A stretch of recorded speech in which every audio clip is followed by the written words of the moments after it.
table. Runtime. You create an instance. And you So embed that's the what- so instance, that's what I do. newly generated on the fly.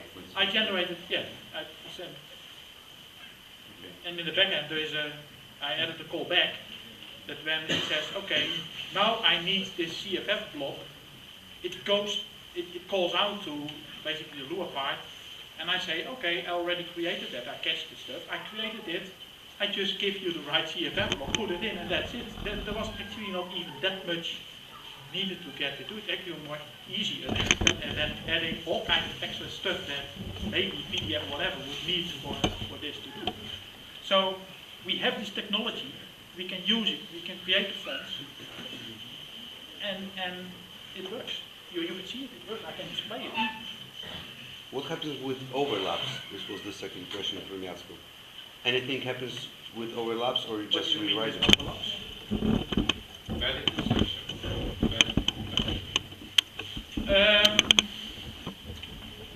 As far as I could see, that the only thing that I could observe is, I forgot which view it was, if you do some extreme things, what you can see is that if you make it really large, that some of the viewers seem to be confused, but it's not consistent. I think this is what Adam was referring to. They have to fix a couple of things.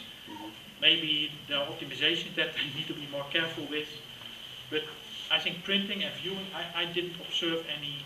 Well, there may, I mean, there's lots of printers will give you problems. So basically, I think the kind of the safer way is because you're already generating this kind of snapshot, the instance.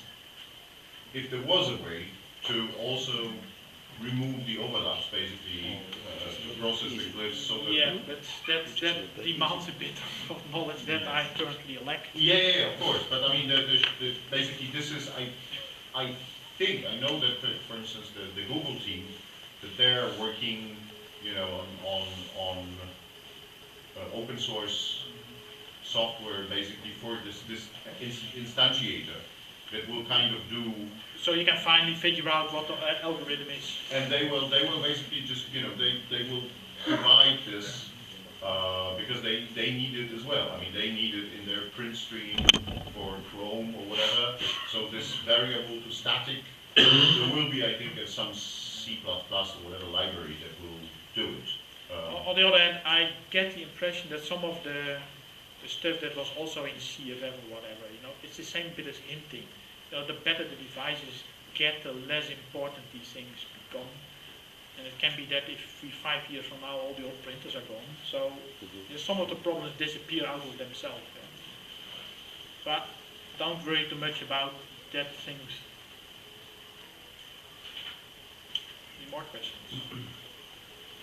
Did you test the microtypography for justify lines? Is some You mean with HZ kind of things? yes. First of all, I'm not a strong believer in that kind of optimizations because I think you, in most cases, you're fooling yourself.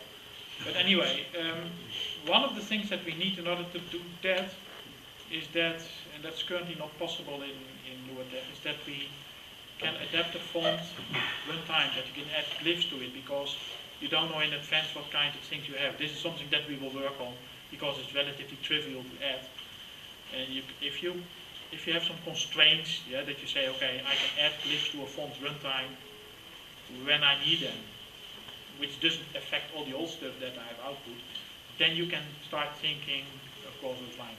Or you can create, just as the old PDF that did, a couple of instances where you do it, it's possible. You know, this is kind of stuff, if you would challenge me to do it, I probably, within a week or whatever, I would have it running. The question is, who uses it and who wants it? You know, Well, I can think do everything. quite a few people will want that because finally. Yeah, but how many techies? You know, maybe that would be. Well, I think that basically everything that we've done here is like, you know, now it is interesting for people outside of the traditional tech users to get interested in tech again, because it's like. Perfect time for marketing. And the other stuff doesn't. I mean, you know, the variable font support, will be added to Adobe InDesign probably in 2027, or never. So all the other, apps, desktop apps that have been used to produce PDFs, this stuff, to them, the legacy that they carry is massive, is absolutely huge, and they don't have, they have to redo much more.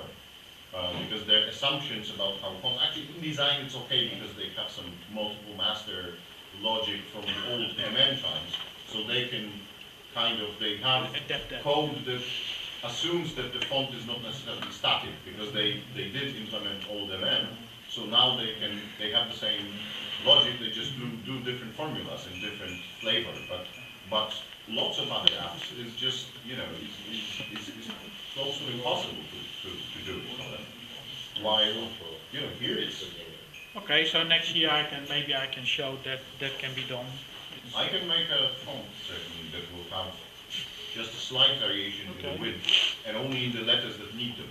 So like only in the wider ones, but not in the lowercase I because that doesn't make sense. Because that's what we need. We need fonts, otherwise. Exactly.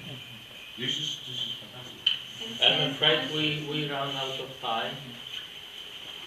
Maybe later. I agree that we should sometimes typography conference so that other people get interested in content. Thank you, Hans, once again.